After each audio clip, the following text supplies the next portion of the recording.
Governor, what can you do to make sure we follow the Constitution more?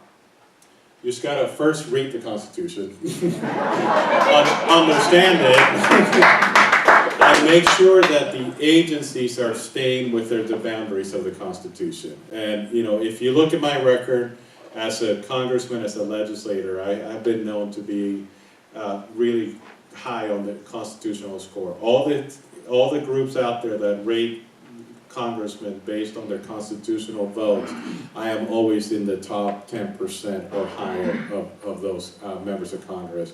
And I think I will do the same thing as your governor. Now, one thing I'm going to do that Idaho has never had, I'm going to have a constitutional lawyer in my office who's going to be in charge of making sure, number one, that all the bills we're passing are constitutional, but number two, most important, is helping the legislators understand how they can get to a constitutional outcome if they follow certain steps. And I'm going to give you an example. Right now, the Attorney General's office will tell them if the bill is constitutional or not constitutional, but does not provide them assistance on how to change the language to maybe make it constitutional, or how to think about things in 10 different steps. You know, sometimes conservatives make a mistake that they want to score a touchdown every single time.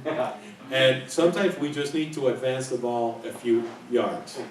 And maybe we need to think about going, you know, if we just go a few yards at a time, we're eventually going to get to the outcome that we want. Liberals are great at this, and if you watch the liberal, what's happened in America over the last 60 years, liberals keep advancing the liberal agenda 1 inch at a time.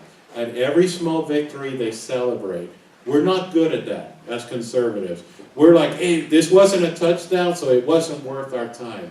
And what I want is, I want a constitutional scholar who can say, if Heather comes to me and says, I want to get to this point, and we figure out that getting to that point is impossible right now because it's unconstitutional, I want us to sit down together and figure out, well, what are the 3 steps we need to make so we can get to that point in maybe 5 years or 10 years. And I think that's the way we have to think about this.